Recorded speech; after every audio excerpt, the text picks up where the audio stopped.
All right, we are online. And the camera is being fuzzy again. Let's just do this OBS.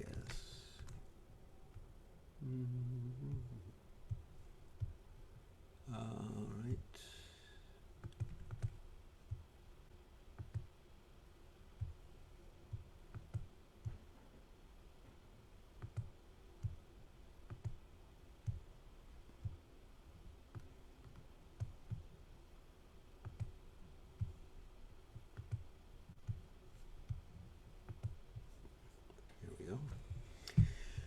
All right. Hello, everybody. We are online again and ready for our Bhagavad Gita class number 20.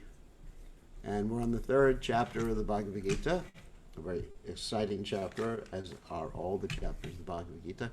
And so we'll chant Jai Radhamadhava first, like we usually do.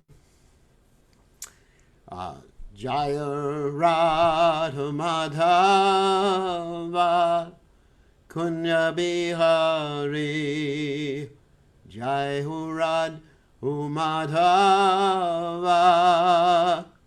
Kunya Bihari Gopi Jana Balaba Girivardhari Gopi Jana Balaba Girivardhari Yashodanandana Vrajajana Ranjana Yashodanandana Vrajajana Ranjana Yamuna Tira Vanachari Yamuna Tira Vanachari Jaya Radha Madhova Kunya Bihari Jai Hurad Umadhova Kunya Bihari Gopi Jana Malaba Girivardhari Hari Gopi Jana Malaba Girivardhari Yashodanandana Vrajajana Ranjana Yashodanandana Vrajajana Ranjana Yamuna Tira Vanachari Yamuna Tira Vanachari Jaya Radhamadhava Kunya Bihari Jai Hurad Umadhova Kunya Bihari Jai Om Vishnupad Paramahamsa Parvatakacharya, also Teta Satashi Shimad. His Divine Grace Abhaya Chanana Bhaktivedanta Goswami Srila Prabhupada Ki Jai. ISKCON Founder Acharya Srila Prabhupada Ki Jai. Anantakoti Vaishnava Vrinda Ki Jai. Namacharya Srila Huidas Thakur Ki Jai. Prem Se Kaho Shri Krishna Chaitanya Prabhu Nityananda Shri Gadadha Shivasati Gaur Bhakta Vrinda Ki Jai. Shri Shri Radhakrishna Gopakavata Sayam Kun Radhakunda Giri Govardhan Ki Jai. Vrindavanam Ki Jai. Maturanam Ki Jai. Jagannath Swami Ki Jai. Munamai Ki Jai. Shrimati Tulasi Devi Ki Jai. Samaveda Bhakta Vrinda Ki Jai. Gaur Premananda Hari Hari Gaur. All glories to the assembled devotees. All glories the assembled devotees. All glories the assembled devotees. All glories to the assembled devotees on the internet. Srila Prabhupada Ki Jai. So, Om Agana Timidanda Shah Gananjana Shalakya Takshakshur Unmiditam Yena Tasmai Shi Gurave Namaha. All right. So we are continuing with our study of the third chapter of the Bhagavad Gita. We did 5 verses yesterday in the 3rd chapter, and we're going to continue reading. And here we have the 3rd chapter. Now we're on text 6. So, let me just maximize my window so I can see everything. Okay, text 6 is as follows. Karmendriyani samyamya yaste manasasmaran indriyartan bimudatma mityachara sauchate. So, karma indriyani, the 5 working sense organs. Sangyamya, controlling yaha, anyone who. Aste remains manasa, by the mind, smaran, thinking of indriya, sense objects. Vimuda, foolish, atma, soul. Mitya, achara, pretender. Saha, he, uchate is called. So, translation, one who restrains the senses of action, but whose mind dwells on sense objects, certainly deludes himself and is called a pretender. So he's pretending in front of other people and he's pretending to himself. So in other words, he is not actually on the spiritual platform. So what does that mean? That means that one is actually doing the sensory, let's say, satisfaction, interaction on a subtle platform. And Lord Chaitanya Mahaprabhu called that drinking water underwater while bathing on a fast day. Now, I'll explain what that is. Like certain days that technically, of course, I don't do that, but technically you're not supposed to drink water. I don't advise the devotees to do that water fast for a variety of reasons. But anyway, there's certain days you're not supposed to drink water. And you can be real tricky and not drink water and drink water simultaneously, or at least trick the people into thinking you're not drinking water, is when you take a bath in fresh water, you just drink. It reminds me of one Indian film, a Bollywood film, a while ago. And the name of the Bollywood film was Oh My God. And part of the film's topic was to, or one of the film's topics, was to expose spiritual pretenders. So there was this guy, or spiritualist, or pseudo-spiritualist, who was performing the austerity of fasting. But he had a lot of trouble fasting, so what he did is he snuck some kachoris. You know what kachoris are. Anyway, kachoris are a delicacy in India. He snuck some kachoris in his pocket, and when he went, I hate to mention this, but he went to the bathroom, he was eating the kachoris where no one else could see him. So he was certainly a pretender. So one who acts like they're so detached from this world, but inside they're just like thinking, planning, sense gratification. Because when you think and you plan, it's the subtle form of the same thing. Or when you talk, you think, you plan, same thing. Because one acts through their mind, not only through the gross body. So, purport by Srila Prabhupada. There are many pretenders who refuse to work in Krishna consciousness, but make a show of meditation, while actually dwelling within the mind upon sense enjoyment. Such pretenders may also speak on dry philosophy in order to bluff sophisticated followers, but according to this verse, these are the greatest cheaters.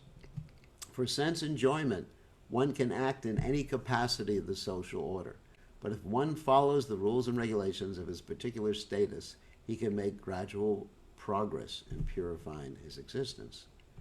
But he who makes a show of being a yogi while actually searching for the objects of sense gratification must be called the greatest cheater, even though he sometimes speaks of philosophy. His knowledge has no value because the effects of such a sinful man's knowledge are taken away by the illusory energy of the Lord. Such a pretender's mind is always impure, and therefore his show of yogic meditation has no value whatsoever. So let's look at it from a different perspective. If you have someone who is like that, you have to be careful enough to ascertain if that person is like that, without getting into fault finding, of course, going all over the internet and sending out tweets. This person is a pretender. Please don't do that, because that is not productive to spiritual life. So, but at least in seeking out spiritual shelter, one has to be able to ascertain whether someone is a pretender or not. And there are several standards for that. One is that the person speaks spiritual matters following in disciplic succession, doesn't concoct. Another standard is that the person considers himself or herself a servant of the previous spiritual master or spiritual teacher or teacher. That's another quality. And the last quality is that one doesn't deviate 24/7. So that can be observed. That technically is called the platform of Nishta. There's different platforms in advancement in devotional service. Nishta means steadiness, 24/7 steadiness. So that can be observed. So one has to protect themselves against pretenders. And we mentioned this the other day, how in the 1960s and 1970s there were so many yogic pretenders who were doing really wild things. They were unbelievable. But people somehow or other accepted them because they were able to do some tricks, or because they were able to use some cheap mystic powers to impress their followers. And many of them made quite a bit of money and cheated their followers in different ways. There was one person, I'll just mention, who was charging his followers for mantras. And he told all of his followers, I'm going to give you a secret mantra. Don't reveal it to anyone or else it will lose its potency. So he said to everybody, here's your secret mantra. Okay. Pay $35. Later on, the price went up to, I think it was about $125, $130, which is a lot of money in those days. And so after a while, some of his followers began to compare their secret personal mantras, and they all turned out to be pretty much the same thing. There were just about two of them. I'm Moklim. I'm giving you those secret mantras for free here on the internet. So you don't have to pay a penny. So we have to be very much aware whether someone is pretending or not pretending. And if one gets cheated, one has to take responsibility for getting cheated. As they say, caveat emptor, let the buyer beware. When you're buying something, you should look to see if that thing works, or otherwise you're going to be wasting money. So, yas turindriyani manasa niyam yarvate arjuna karmendriya, kamendriyai karma yogam asakta cha vishishate. Yaha, one who, two, but Indriyani, the senses, manasa, the mind, niyamya, regulating aravate, he begins. Arjuna, O Arjuna, karma indriyai, by the act of sense organs, karma yogam, devotion, asakti, without attachment, saha, he, vishishate, is far better. On the other hand, if a sincere person tries to control the act of senses by the mind, and begins karma yoga in Krishna consciousness without attachment, he is far superior. So what that means, given the example that we mentioned several times in the last few days, that the mind is controlled by the intelligence, and the mind controls the active senses, and also the perceptive senses. So you got the chariot, 5 horses, senses, and then you have the mind, the reins, the driver, the intelligence. And the intelligence is cool-headed, the mind's not so cool-headed, so the intelligence controls the not so cool-headed mind. And so that's superior. If one tries their best, that's all that Krishna wants. So karma yoga means to do some work for Krishna without pretending that you're on a different platform, a higher platform than you're actually at, or fooling yourself even. Prabhupada said, instead of becoming a pseudo-transcendentalist for the sake of wanton living and sense enjoyment, It is far better to remain in one's own business and execute the purpose of life, which is to get free from material bondage and enter into the kingdom of God. The prime swartha gati, basically it means one's own important goal, the goal of self-interest, is to reach Vishnu. The whole institution of Varna and Ashram is designed to help us reach this goal of life. So Varna means one has a specific occupational duty according to their psychophysical nature. That means some people are intellectuals. Some people like to control or be, I wouldn't say exactly politicians, but like to be in charge. It's called Ishvara Bhava in Sanskrit. And they like to protect others. They feel very protective of others. Some people, they like to make money, they like to take care of the cows, they like to take care of growing vegetables. And other people just like to work with their hands doing different artistry. These are general divisions. We all have, a little bit of mix of all the divisions, but we have a predominant division. It's important to understand that and work in that way, and that way we can be happy serving Krishna. So that's Varna. Ashram means whether one is a single person, and we're not talking about bachelors or bachelorettes at this point. Yeah, or I would say the gentleman brahmachari. Whether one is a single person, whether one is a married person, whether one is retired and serving Krishna in retired life with one's wife and family, or one is a sannyas. So these are different ashrams, and one should be situated in whatever ashram they're in. And each of those ashrams, if we follow them, help us reach the goal of life if we are also doing bhakti at the same time. A householder can also reach this destination by regulated service in Krishna consciousness. For self-realization, one can live a controlled life as prescribed in the Shastras and continue carrying out his business without attachment, and in that way make progress. A sincere person who follows this method is far better situated than the false pretender who adopts show bottle spiritualism. That word show bottle you may not be familiar with, but it referred to different cheaters that were there in America many, many years ago. Let me just put everybody on mute so I don't get interrupted. So many, many cheaters who were there in America, and they would go and sell just like water or alcohol or something as a cure-all, panacea for everything. So that's show bottle. It's just a bottle with a nice label, but ain't nothing valuable in it. To cheat the innocent public. A sincere sweeper in the street is far better than the charlatan, that means cheater, meditator, who meditates only for the sake of making a living.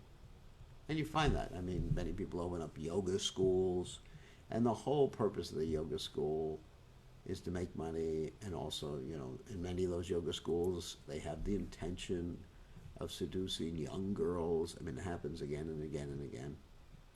And you read about all these scandals. It's really bad in these yoga schools. Not all of them, but some of them, and maybe even most of them. So we should see what is the quality of the person teaching.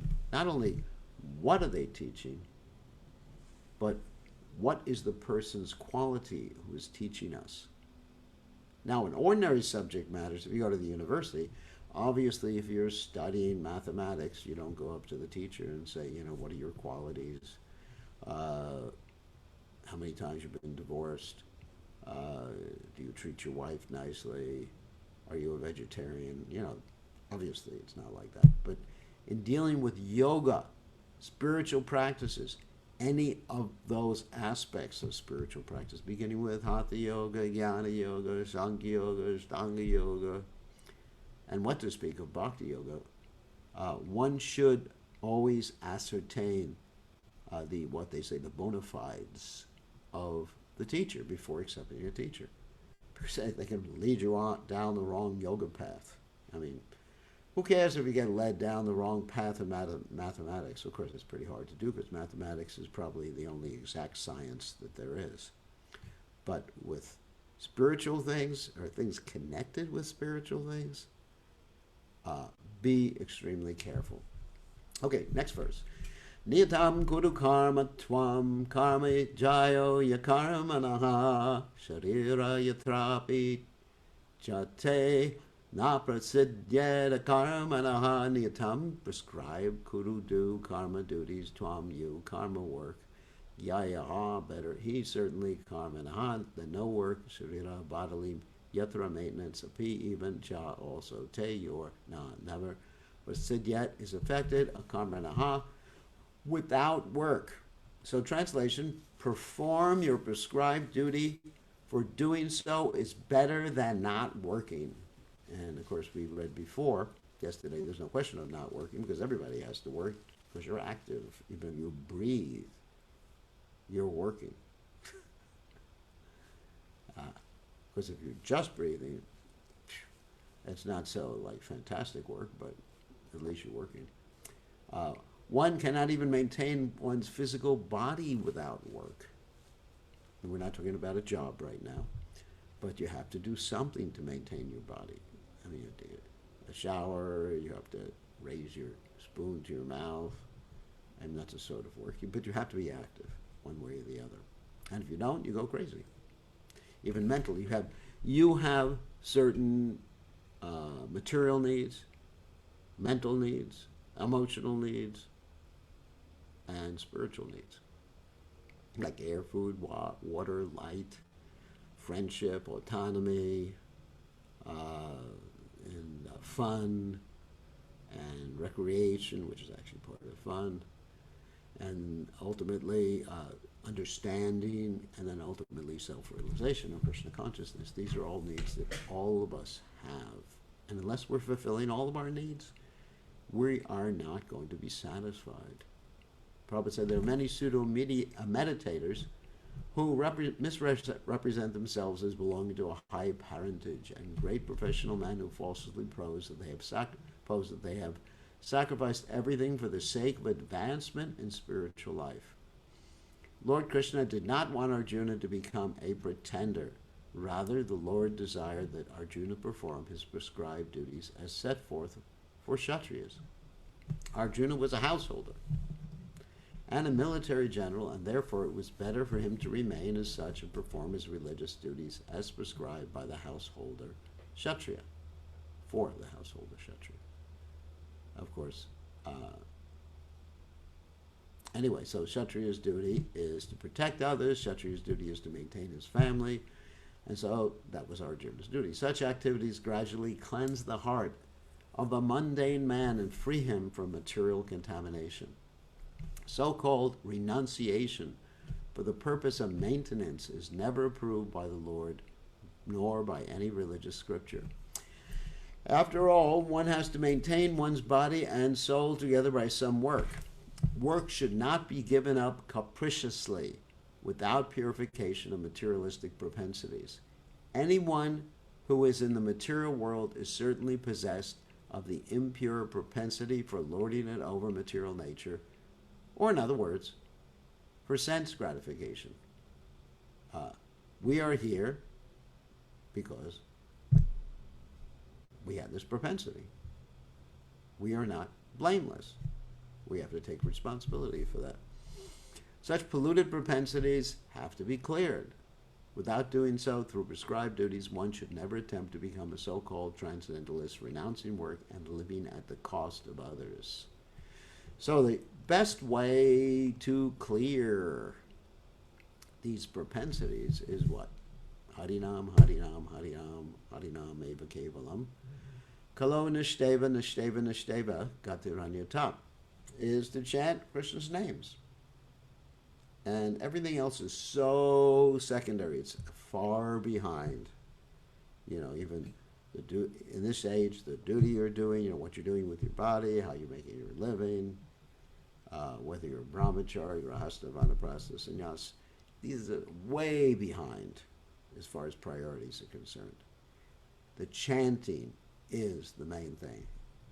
As that verse that I just quoted says, Kalo nashteva nashteva nashteva.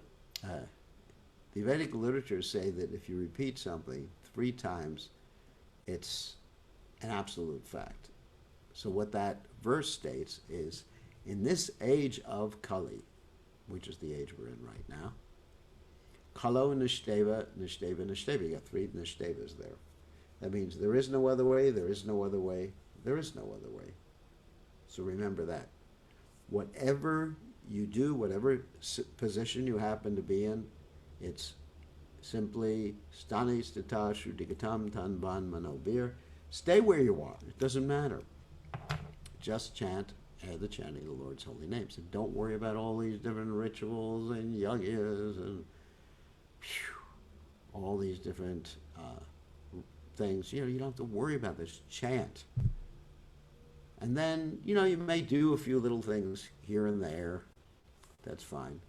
But the chanting is directly Krishna. All the holy places are present within the Lord's holy names. All the incarnations are present within the Lord's holy names. All the rituals are present within the Lord's holy names. Everything is present within Krishna's name, because Krishna is there. And Krishna says, Aham sarvasya prabhu. I'm the source of everything. So, text 9. This is also a very important verse.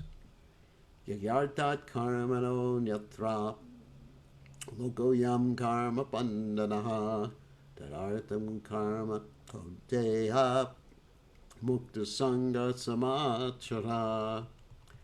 Yagya arhat. Arhat. Done only for the sake of Yajna or Vishnu. Karmanaha. Then work, anyatra, otherwise, loka, world, I am this. Karma bandhanaha, bondage by work, tat of him. Artam, for the sake, karma, work, Kuntiya, a son of Kunti, mukta sangha, liberated from association, samachara, do perfectly. So work done as a sacrifice for Vishnu has to be performed. It's obligatory. Otherwise, work causes bondage in this material world.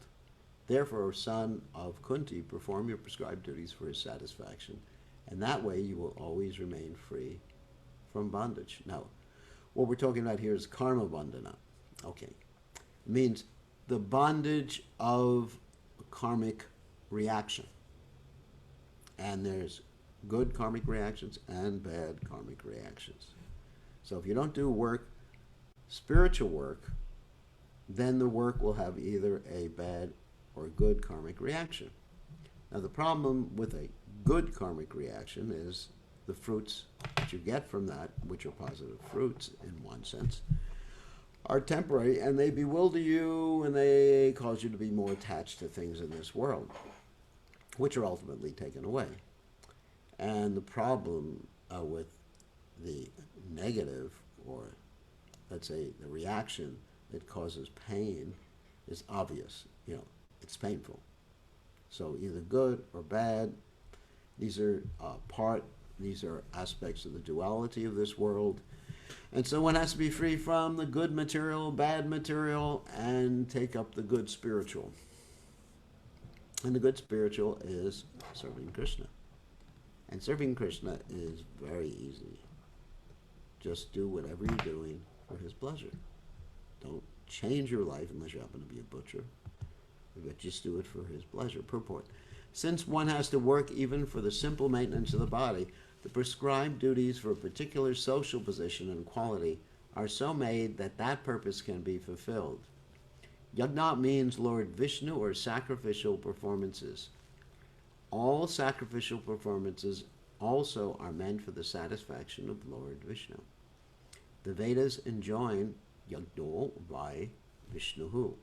In other words, the same purpose is served whether one performs prescribed yajnas direct or directly serves Lord Vishnu.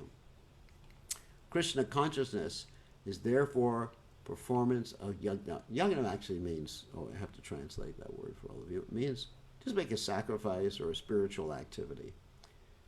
Traditionally, when you use the word yajna, It means something where you throw grains into a fire and people are chanting different mantras, particularly the mantra swaha, swaha. But in this day and age, the preferable yajna is called Sankirtan yajna, the chanting of Krishna's names. So it's not as important to do these other types of yajnas, although we may do them from time to time. But what makes them successful is when the Harinam, or the chanting of Krishna's name, is there at the same time. Without the chanting of Krishna's name, without the distribution of prasadam, the yajna is pretty much useless. Krishna conscious, therefore, performance of yajna as prescribed in this verse. Varnashram institution also aims at satisfying Lord Vishnu. Varnashrama charavata purushena parakpuman Vishnu rarajyate. And the rest of the panta toshik haranam. That the varnashram is meant for pleasing Krishna or Vishnu, which is the same. Therefore, one has to work for the satisfaction of Vishnu. Any other work done in this material world will be a cause of bondage for both good and evil work. Have their reactions, and any reaction binds the performer. That's what we mentioned before. Therefore, one has to work in Krishna consciousness to satisfy Krishna or Vishnu, and while performing such activities, one is in a liberated stage. That is no karma. This is the great art of doing work, and in the beginning, this process requires very expert guidance. One should therefore act very diligently under the expert guidance of a devotee of Lord Krishna, or under the direct instruction of Lord Krishna himself, under whom Arjuna had the opportunity to work. Lord Krishna was Arjuna's guru. Nothing should be performed for sense gratification, but everything should be done for the satisfaction of Krishna. This practice will not only save one from the reaction of work, but also gradually elevate one to transcendental loving service of the Lord, which alone can raise one to the kingdom of God. And in addition, it's the only thing that's going to make you extremely happy, constantly, and satisfy the self. Savai pumsam paro dharma yato bhakti hoksajaya haitukiya pratiyata.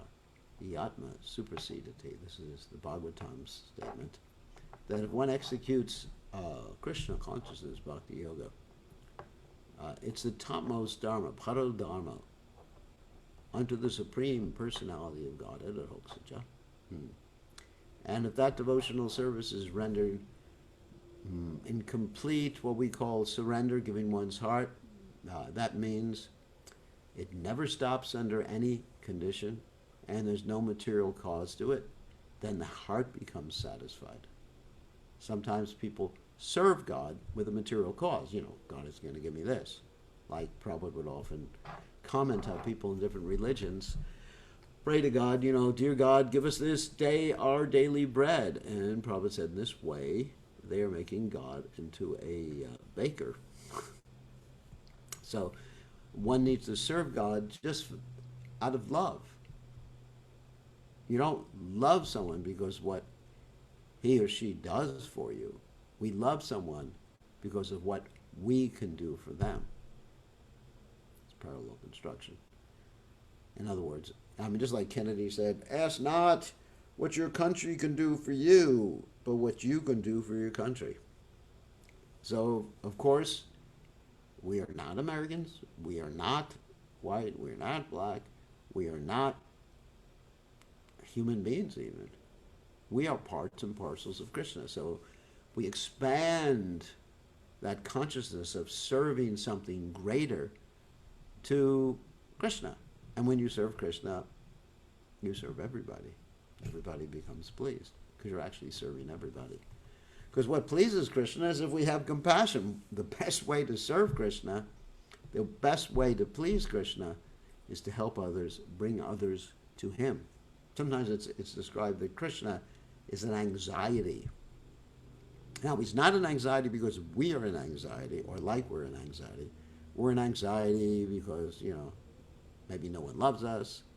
We're in anxiety because we're in debt and there's a mortgage payment to be paid. Krishna has none of those types of anxieties. Krishna is an anxiety because he loves us so much and he wants us to be happy. And he wants us to be with him. And he doesn't need us. It's interesting. It's interesting. You know, how many of us have that sort of loving relationship with others? And the closest thing, as I mentioned many times before, is the mother with the child. So, next verse. Sahayagna prajashrishta puravacha prajapataki anena prasavishadvang eshavosvishta kamaduk. Saha, along with yagna, sacrifices, praja, generations, shishra, creating, pura, anciently, uvacha said, prajapataki, the lord of creatures, anena, by this, prasavavishya dvam, be more and more prosperous, eshaha, this, vaha, your, astu, let it be, ishta, of all desirable things, kamaduk, the bestower. In the beginning of creation, the Lord of all creatures, that's God, sent forth generations of men and demigods along with sacrifices for Vishnu and blessed them by saying, be thou happy by this yajna sacrifice, because its performance will bestow upon you everything desirable for living happily and achieving liberation.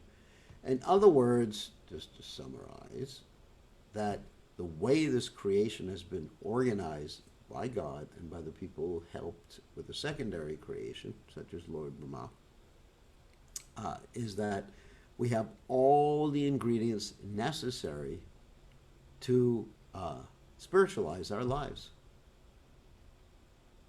So that's the point. Everything we need is there. Everyone has all the ingredients they need if they decide to spiritualize their lives. In this way, we can be happy and achieve liberation. We may not have all the material things we want, but we'll be happy. The material creation by the Lord of creatures, Vishnu.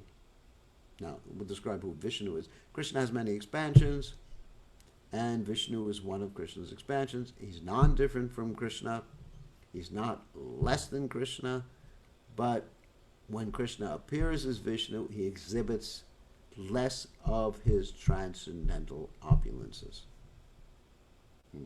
Specifically, he doesn't exhibit the intimate opulences, and there's 4 of them listed in the Nectar of Devotion Bhakti Rasamrita Sindhu, that he exhibits in a place called Goloka Vrindavan, which is the topmost aspect in the spiritual world. There's many different planets in the spiritual world, and many different incarnations that are, let's say, the predominating deity or the main person or the worshipable person in that particular planet. Not that Krishna's incarnations are the president or vice president of the planet, but they're the persons who are the center of everyone's attention in different abodes of the Lord. And in most of those planets, which are called Vaikuntha planets, the devotees worship Krishna in the mood of him being God, which means in a very awe and reverent mood. If God were to walk in here, I'd certainly be very reverent to him. If Krishna were to walk in here, so Krishna and God are the same. But if Krishna, in his Goloka Vrindavan original personality, walks in here, I would have a little bit different, a lot different reaction than I would that Lord Vishnu walked in with 4 arms. You know, Krishna walked in, I would just like, I don't know what I would do. Anyway, but it's the same person. God is so amazing. He has unlimited potencies. He can be in unlimited places, in unlimitedly different manifestations simultaneously. That's pretty good. All living entities within the material creation are conditioned by material nature because of their forgetfulness of the relationship to Vishnu or Krishna, the Supreme Personality of Godhead. The Vedic principles are to help us understand this eternal relation as stated in the Bhagavad Gita, Vedaischa Savar Aham Eva Vedyaha. The Lord says that the purpose of the Vedas is to understand Him. In the Vedic hymns it is said, Patim Vishvashat Meshvaram. Therefore, the Lord of the living entities is the Supreme Personality of God of Vishnu. That's what that verse states. Patim means Lord. Sometimes in traditional Indian marriages, the wife will call the husband Lord, and she'll use the word Pati or Pati Dev, and the husband will call the wife Priya. So these are nice terms. I mean, generally you don't find people living up to the terms that they're using. They may use a term but not mean it when they're using a particular term. In other words, they may say to their husband, Pati, come here immediately, behave yourself. So that's a contradiction. You know, they say, oh Lord, come here, you rascal. So you're contradicting yourself in your statements. Or they may say, the husband may say to the wife, Priya, shut up. That's a contradiction too, because you're calling someone dear, you better not say that. So actually, traditionally in the marriage relationships, people had very sweet, reciprocal relationships, and it was based on love of Krishna, serving Krishna. And when you base a relationship on love of Krishna, then the center holds together, and people can actually continue to love each other forever and ever and ever. So, the Lord of all creatures, the Supreme Personality God of Vishnu, in the Srimad Bhagavatam, 2nd canto, 4th chapter, text 20, Srila Shukadeva Goswami describes the Lord as Pati in so many ways. Remember, He's the master. Shriya Patir Yagyapati Prajapatir Diyambatir Lokapatir Darapati Patir Grikatis Chandaka Vrishni Sattvatam Prasiratam me Bhagavan Satam Patahi. The Prajapati is Lord Vishnu, and he is the Lord of all living creatures and all worlds and all beauties and the protector of everyone. The Lord created this material world to enable the conditioned souls to learn how to perform yagas, sacrifices, for the satisfaction of Vishnu, so that while in the material world they can live very comfortably without anxiety, and after finishing the present material body, they can enter into the kingdom of God. So here Prabhupada is going to talk about the sacrifice that we need to perform. That is the whole program for the conditioned soul. By performance of yajna, the conditioned souls gradually become Krishna conscious and become godly in all respects. In the age of Kali, the Sankirtan Yajna, the chanting of the names of God, is recommended by the Vedic scriptures. So, Sankirtan means basically two things: congregational chanting of Krishna's names, kirtan, together, sangha, the song, together. Also, it can mean complete, absorbed chanting. What that means is one's whole consciousness is focused on the sound vibration of the holy name and praying to the Lord to manifest Himself, to save one from this world, to engage one in the transcendental service in the spiritual world, to help one understand one's transcendental identity in the spiritual world, and ultimately to come to the stage of simply loving Him. So that's the Sankirtan Yaga, the complete chanting, absorbed chanting, is recommended by the Vedic scriptures, and this transcendental system was introduced by Lord Chaitanya for the deliverance of all men in this age. Sankirtan Yajna and Krishna consciousness go well together. Lord Krishna in his devotional form, as Lord Chaitanya is mentioned in the Srimad Bhagavatam, 11th canto, 5th chapter, text 32, as follows, with special reference to Sankirtan Yajna. Krishna Varnam Tvisha Krishnam Sango Pangastra Parshanam Yatyaya Sankirtana Prayarya Jantihi Sumedasaha. In this age of Kali, people who are endowed with sufficient intelligence, it's called Sumedasa, will worship the Lord, who is accompanied by his associates by performance of Sankirtan Yaga Other yagas prescribed in the Vedic literatures are not easy to perform in this age of Kali, but the Sankirtan Yaga is easy and sublime for all purposes, as recommended in Bhagavad Gita also, in the 9th chapter, text 14. So, let's describe who Lord Chaitanya is, since some of you may not be aware of who Lord Chaitanya is. Lord Chaitanya is Krishna, but he's in a mood unlike any other mood that he's been in his other incarnations. Why is he in the mood that he's in? Or what is the mood that he's in? Lord Chaitanya is taking the mood of a devotee. One reason he's taking the mood of a devotee is to show us how to be Krishna conscious. Just like a teacher will show the class how to solve a particular problem. So Chaitanya Mahaprabhu has given us a perfect example as acharya. Acharya means one who sets the mood by example and by precept. So that's one reason. But even let's say a more esoteric, a more pertinent reason is that Krishna wants to be his own devotee. And the reason he wants to be his own devotee because the devotees enjoy more than him. Because anyone who can serve God in a causeless, pure way enjoys more than being God. Of course, none of us could be God. And he really wants to see himself from the perspective of his devotee. And he really wants to understand, not just theoretically, but practically, realization, the mood of his devotee. So Krishna takes that mood. Of course, Krishna knows everything, but this is his pastime. And by enacting that pastime, he saves us.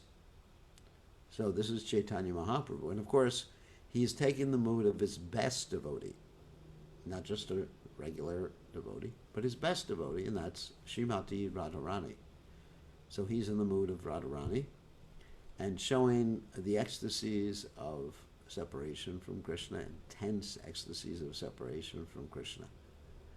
So that is Chaitanya Mahaprabhu, and what he's come down to teach for us is Nama Sankirtan, chanting of his names. So simply by chanting Hare Krishna, one can be liberated. That's all you got to do. Follow the regular principles, of course, but just chant Hare Krishna, be absorbed in the sound vibration, and everything follows from that point. You'll see that Krishna will personally take charge of your life from that point. So maybe we'll read one more verse.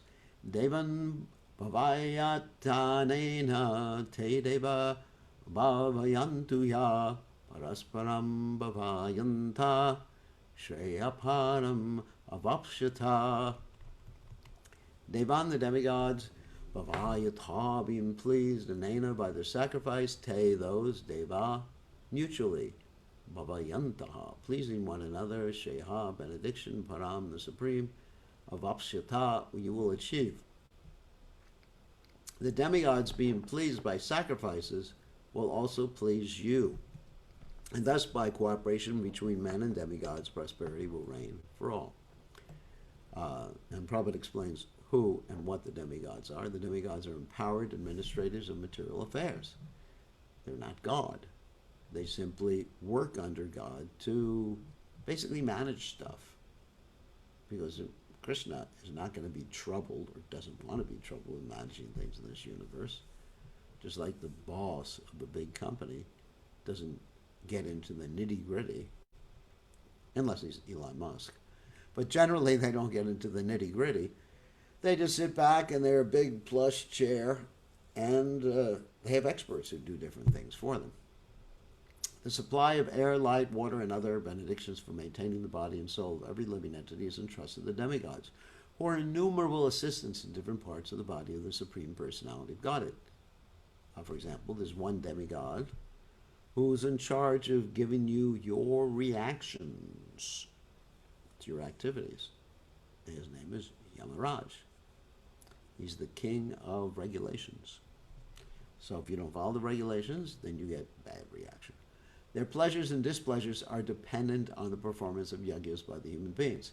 Some of the yajnas are meant to satisfy particular demigods, but even in so doing, Lord Vishnu is worshipped in all yajnas as his chief beneficiary. In other words, some people just can't get in their little minds that you just worship Krishna and that takes care of everybody else. Okay. So do the worship of this demigod, give him a little bribe here or there. And while you're doing it, you also have to perform some sort of sacrifice or mantra chanting or obeisances to Krishna. So it's like a trick. The Vedic mantras, Om Tad Vishnu Paramam Pada Pashanti Yat Surya. In the Vedas, the original Vedas, it says that all the demigods are looking to Vishnu. It is stated also in the Bhagavad Gita that Krishna himself is the beneficiary of all kinds of yajnas, Bhoktaram Jagatapasam. Therefore, ultimate satisfaction of the yajna pati, remember, pati is like Lord, master of the sacrifices, is the chief purpose of all yajnas. When these yajnas are perfectly performed, naturally the demigods in charge of the different departments of supply are pleased, and there is no scarcity in the supply of natural products. Performance of yajnas has many side benefits, ultimately leading to liberation from material bondage. By performance of yajnas, all activities become purified, as is stated in the Vedas, Ahara Shuddha, Sattva Shuddhi, Sattva Shuddha, Dhruva Smriti, Smriti Lambe, Asarvaganti Nam, Vipramokshaha. By performance of yajna, one's eatables become sanctified, and by eating sanctified foodstuffs, prasadam, one's very existence becomes purified. By the purification of existence, finer tissues in the memory become sanctified, and when memory is sanctified, one can think of the path of liberation, and all these combined together lead to Krishna consciousness, the great necessity of present-day society. So, eating foodstuffs offered to Krishna bring one's mind to the transcendental mode of goodness, and then one is able to think very clearly about self-realization. So I think we'll end here, and tomorrow we'll continue with text 12 in the third chapter of the Bhagavad Gita, but now we will go to answer some of your questions. We have 21 people here and a lot of people on Facebook. Let me take you off mute right now. Give me a second. So you can take yourselves off mute. All right. You can ask your questions now. Who has questions to ask? Questions? Comments? No? That's interesting. Nobody has any questions. Hare Krishna, Gurudev. Hare Krishna. So Oh, so Dharma, good to see you. She's from the country of Sacramento. Gurudev. Yeah. And Gurudev, I have a question regarding the karmic reaction, that is the degree of karmic reactions that one performs from a subtle body and gross body. Is it same, or they are different, the degree of reactions that one gets? Good. Yeah, good question. So she asked the question whether the karmic reaction that one gets when performed in the subtle body or gross body, is it the same reaction? For example, subtle body means, the mental body. Let's say I am in my mind planning how, and just give a hypothetical, planning how to smoke cigarettes, which would never happen because it's obnoxious. But let's say I was doing that mentally, Would I get the same reaction as if I had done it grossly? So the answer is no. Kali Yuga, there is a special dispensation. In other yugas, if you thought about doing something, or if you meditated on it and you did it in your subtle body, you would get a reaction for it. And so, no, you don't get any reaction for what you're thinking of. However, there is a big but there. However, if you're thinking of something, you're meditating on it, the mind has three stages: thinking, feeling, and willing. And ultimately, you will, or possibly, develop a desire to do it. As we were talking about the second chapter of Bhagavad Gita, Jayato Visaya Pumsa Sangos Teshapajayate, when you contemplate something subtly, then the desire grows and grows and grows and turns into like a really enthusiastic desire, which is sometimes called kama, to do that particular thing. So it's better not to be thinking of things that are counterproductive to Krishna consciousness, or things that yield a negative reaction. We call that vikarma. And sometimes Prabhupada refers to it as sinful things. Sin, that has such a, like a Christian connotation. The sin, you have sinned, everyone is sinful. Anyway, so the idea is to try not to contemplate those things, but you're not karmically responsible. And the nice thing in Kali Yuga, because of the dispensation, if you think of something good, you get a good reaction to it. Like if I think, I really want to chant Hare Krishna, and then in my mind I'm chanting Hare Krishna, you get a good result from that. Of course, that doesn't mean I'm entitled to sit down all day long in my easy chair and just dream about doing service for Krishna and not do anything, unless I'm incapacitated, in other words, disabled. So yeah, you're not responsible. You're not responsible.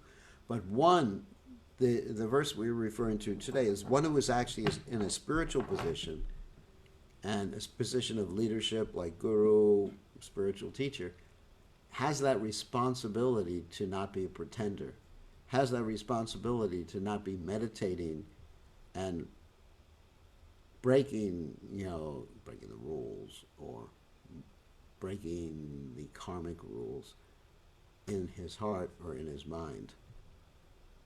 We have that responsibility to have a controlled mind if one is going to take the position of leadership. One should be honest as to one's situation.